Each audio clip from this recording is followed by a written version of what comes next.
I hate my life. I hate what I have become. Sinkunda kubyuka mu gitondo. Urugendo nifite amahoro iyo niryamiye. Ariko ngomba kubyuka nkakora ibyo ngomba gukora kubera ko ubundi kuguma muri ubu buriri ntacyo byamarira uretse kunyongera ibibazo gusa. Mba ngomba kubyuka nkakora ibyo mu rugo saa 12 ngomba kuba nageze mu kazi. Ibintu birandemera kuko akenshi bimvuna mu mutwe kurusha uko bimvuna umubiri. Anyways, n'akazi nkora kubi gusa Imana yihereye umugisha byibuze aho dukora turahuza tukaganira tugaseka umunsi ukeye. Reka mubwire amazina y'abo dukorana ku kazi. Twese hamwe dukora turi abantu 6 kuko ni resitora igaragara we. Hari ushinzwe kurangura mbese ushinzwe stoke ariwe witwa Musafiri, uwo rero asetsa kubi. Hari n'ushinzwe ibyo kurya mu gikoni akaba ariwe chef wa restaurant yitwa Juma, n'umufasha nawe ariwe bita Baptiste, nawe ni umukomedi yatanje. Noneho iyo bahuye na Musafiri aba ari ibindi. Hari n'umumama ushinzwe ibyombo dukunda kumwita Mama Kiki. We ntakunda kuganira cyane, I guess ashobora kuba tubonamo abana sinzi. Noneho hakaba ari njyewe na mugenzi wanjye yitwa Dina, tukaba dushinzwe service kwakira abakiriya. Ubwo na boss wacu akaba ari uwa 7 ngo bivuge gutya, ashinzwe kwakira amafaranga nawe akarishye kubi. Honestly afite ukuri kubera ko nta mikino muri business, gusa hari igihe bibaye too much. Nubwo niyumva mu munyantege nkeya, gusa hari ibintu ndimo kwigira ahantu kuko nanone sindamara igihe kirekire kuko sindamara ukwezi, gusa nahigiye gukomera kubana n'abandi ndetse no kwihangana. Burya iyo ugiye mu bandi usanga hari benshi nabo barimo banyura mu buzima butandukanye n'ubwawe, bityo ukabigiraho byinshi.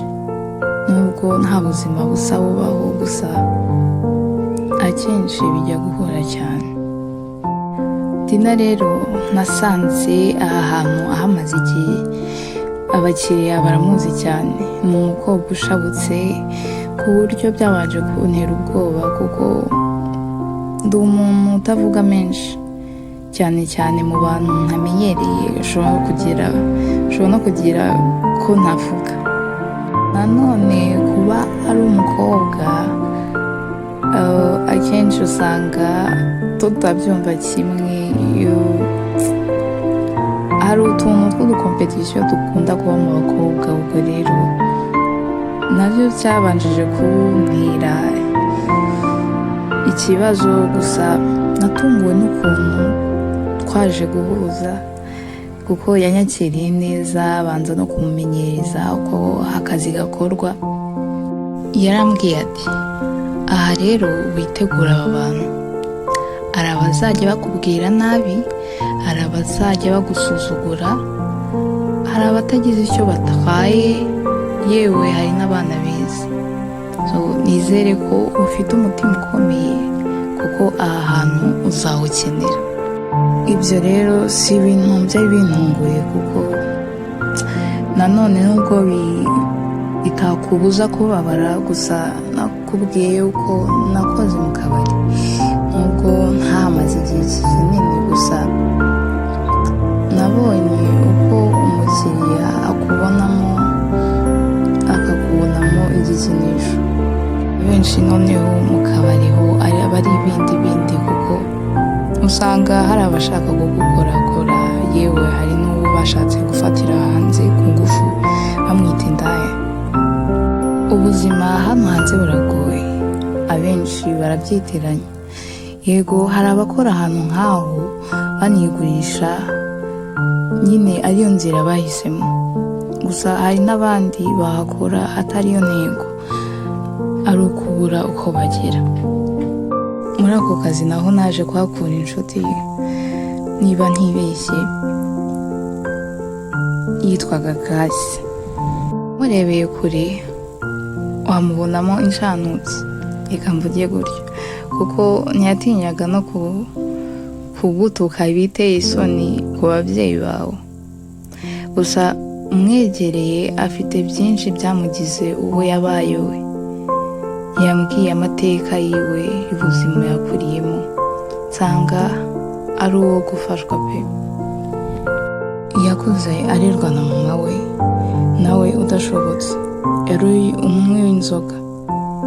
Yewe ntiyatinyaga no kuzana abagabo mu nzu irimo umwana, bagakora ibyo bakora abyumva.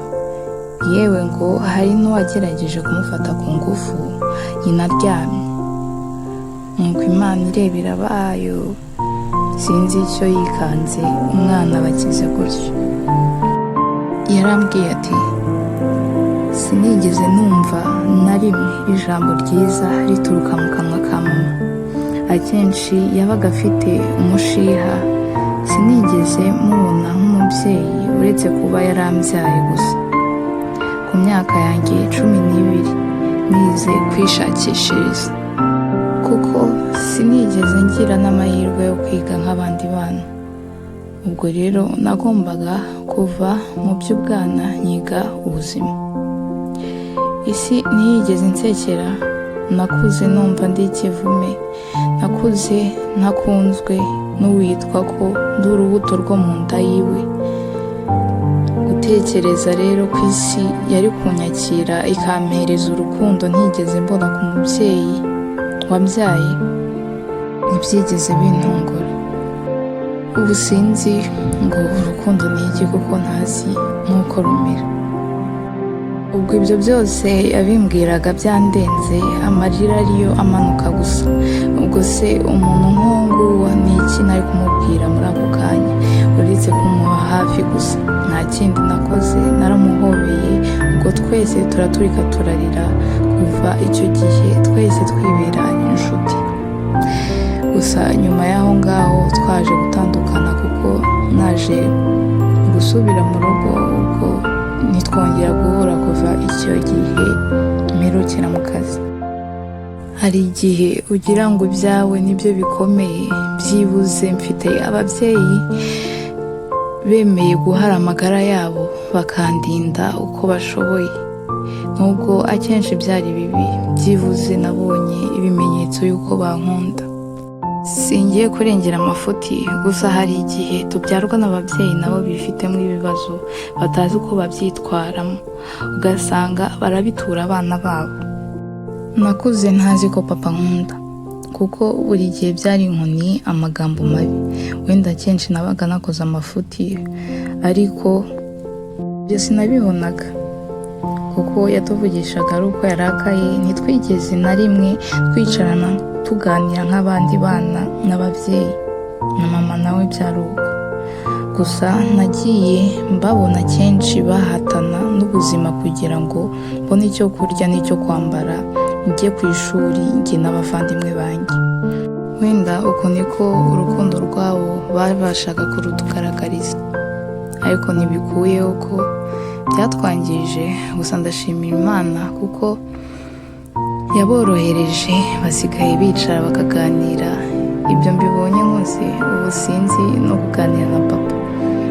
Byibuze mama we tubasha kuganira, gusa biba bigoranye kuko ni ibintu twakuze tutazi. Birica kubona umwana adafite umuganiriza ngo yumve ikibazo cye. Akenshi usanga abana bibitsemo byinshi muri bo, bikazabagiraho ingaruka nyuma, cyangwa se bakaganizwa n'abo hanze, abenshi bakabayobya. Anyways, reka ndeke gutekereza cyane, akazi k'abandi kagomba gukorwa. Ubu maze kwitegura byose, nabisoje, ndabona nsa n'uwakererewe.